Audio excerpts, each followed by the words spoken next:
did it. We did it. We listened. Nice jacket. Thanks, man. Keep this one a little shorter so you can back to draft track. So does Chris, that mean what you're would trading back appeal in to the you? third? Oh, I'm sorry, go ahead. Go ahead, Marcel. I was joking. Does that mean you're trading back into the third or working on it? If you got to get back up to the room? Yeah, I mean, the draft's still going on. So, again, you never know what opportunities may come, whether someone just reaching out and availability on a trade or something. So, for us, we want to do you guys a favor. So we come meet with you now, and then in case something doesn't happen, you guys can go home early. a man of the people. What appealed to you about him, and also can he play right tackle as well as left, do you think? Yes, we feel confident that he can swing. Obviously, he's been a left tackle. He's someone that we spent a lot of time with. We met with him at the Senior Bowl for a while. The Combine, we had him here on a 30 visit. So he was very enthusiastic about his intentions of wanting to play here.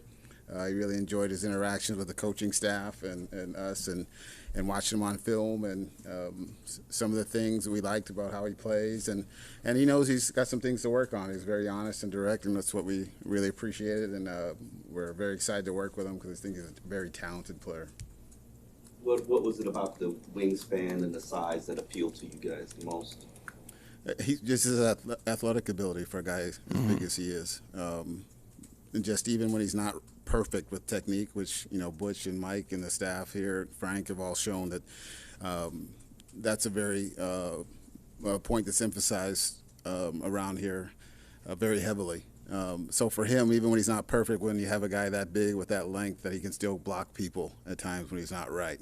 But the changes that he made from last season, even in college, into this season, you can see the growth in the player and wanting to get better. So we're excited. We think he has another level he can take it to, and he wants to, and that's an important part, that he wants to be good and wants to be coached. Is there a possibility of guard for him at all, or is he just purely a tackle? I think right now we're just running with a tackle, but we don't box people in. Mike just said he could play fullback for us if he wanted.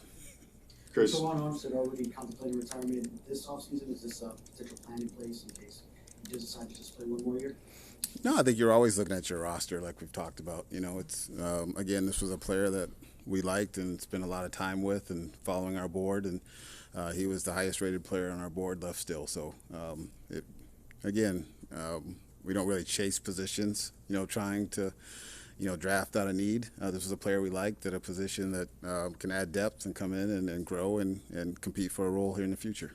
Chris, what about his football IQ, his smart? Somebody at the Senior Bowl told me that he's smart enough that he could play center, not that he will play center, but what about his football IQ, and what kind of a factor was that? Yeah. Matusi over him? That's a big center. I think it's he has a yearning for the knowledge. He's very, very hungry and very capable, and he's excited. He's excited to have some of his game worked on through coaching, and he's eager to make steps in his game. So to me, he exhibited how how easily it would be for him to immerse into what he needs to immerse into, to adjust to our scheme, and it's rare when you get a guy that's focused on being great at a size and length that he has, with the quickness and balance and athleticism to play the position on multiple levels. So very confident that this is a guy, the personnel department was way in front of this. We met with him at the Combine and had him in here, so spent a lot of time with him, and he shared some exuberance about wanting to be a Dolphin, so he's all the way fins up right now. Looks like he has the longest arms of all these 32 tackles I'm looking at here. Is that accurate? How long are his arms? I don't mean the number. I mean like from your impressions of him, and how can that impact him on the field? Well, the first thing, Mike and everyone jokes about when he came on his visit, he fills up the hallway when he walks through. No, seriously, it's like more of the hallways filled than not. But again, it's like you talk when he's not perfect, which it happens in our league, college all the time. That length allows him to recover because he is so long and he's got some strength and power to him that it enables him to recover even at times. So that's an intriguing thing with all the tackles. Again, everyone talks about length, athletic ability, and size, and those things you can't teach. And so he has that in an abundance. And I'm a sucker for length that guys that like to play with their hands so they actually can use it. With him, is that something where you put together a plan ahead of time of drafting a player to develop him over the course of his time here, or do you kind of make the selection then think about how the plan looks from developing his technique and everything? I think every player needs development when we come in. So I think when we say that, it's just we don't think any player comes in ready-made, no matter who it is, from the first pick to they all have something they need to work on. And so I think the good thing about Mike and the staff is that it's always talking about development. Even with our guys that are starters here, it's still talking about developmental plans for anyone, whether it's Jalen Phillips or something. It's always development, and that's the core principle of Mike and his staff. And I think that's why you saw the jump in a lot of players' ability and the things they have done on the field over the last couple of years. Absolutely. A couple of times you've mentioned his exuberance and wanting to come here. Is there an example, something he said or did? I want to be here. No. Yeah. No, he was. It was just, from day one at the combine, because we had already spent some time with him at the Senior Bowl, and he came in the room, and then once he met Mike and had spent time with Butch and the other coaches down there and the meeting stuff, and he was just like, he enjoyed the meeting and talking ball and being around the coaching staff and the scouts. And then on the visit here, he had expressed to us, he's like, I don't want to be anywhere but here. And then all through early this morning up to our pick, it was a barrage of text messages. Not from him, from his agent saying the kid's driving me crazy, wants to be here. But and it kind of speaks to what we're talking about. It says he has a vision. He's not paying attention in our minds. He was watching how players were developed on the team by Butch, Frank, and everyone. And so when we say he was yearning for the opportunities, because he wants to work and wants to develop his game and is super eager to do it. And he was, a pretty giant man with a giant, strong handshake, letting us know from the combine on that he thought this was a fit, and clearly we agreed. Your first two picks have both been guys with off-the-chart measurables that you think there's a huge growth opportunity for them. How do you, in the short time you get to spend with them, really get a feel for, hey, these guys have what it takes to make what's going to need to be a big leap?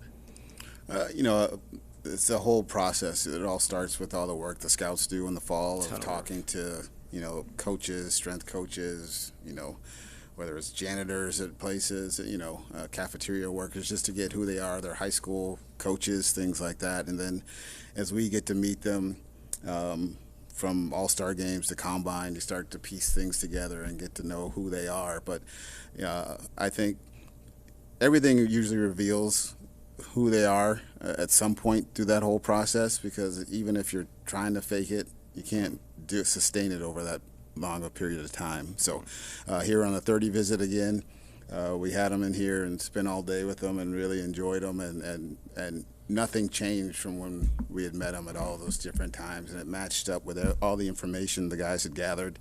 And then coaches follow up with their connections at schools and places and that have coached them and over time. So it's just you're just piecing all that information together to make you comfortable. And both these kids have come in, and it's their love of football, their passion, and how they want to be good, and so it makes you feel good. You're never right, never 100%, as we all know, but we feel good about it, the process. Did you have conversations tonight or today about moving up or moving down this round, or Yeah, we had a couple opportunities possibly, but you know how there was some movement as you saw in front of us that teams had better offers here and there, and then we had a bunch of offers for our pick. We had a bunch that a couple were enticing, but not enough for us to move from not taking Patrick. Coach, you've mentioned a few times getting off the football for offensive linemen. How does Patrick Paul measure up in that category?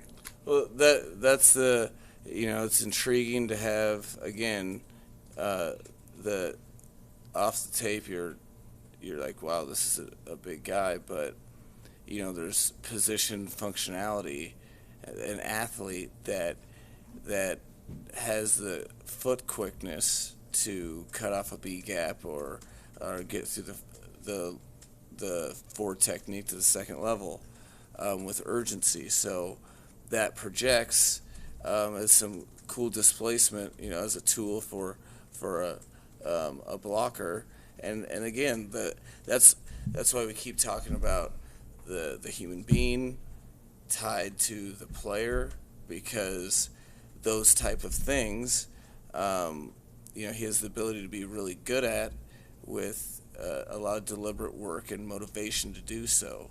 Those nuances, he's totally fit to really do well in our footwork fundamentally, and we feel very confident he's willing to put in the work to master the craft.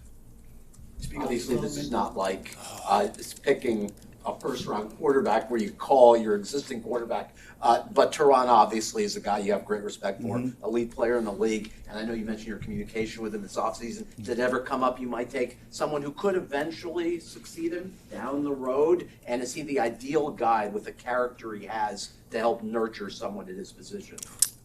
Yeah, Teron is fantastic dealing with, and we felt strongly that we didn't need to communicate with him on this because he knows anytime he's always like, take offensive linemen, So, and the cool thing about him is he loves to mentor these guys. Yeah. So I think if you were to talk to Austin and Rob Hunt and Liam, all of them.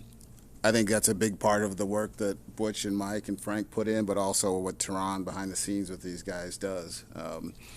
He spends a lot of time and likes to, pass it on to the younger guys. So he will be very enthused to work with him, and we're excited that Doc's the right kind of person to come in and work with our group. Yeah, it's funny. Like, we kind of knew Teron would be excited, and to know how Teron views himself and how he's become such a player in this league is Teron's not worried about someone outplaying him.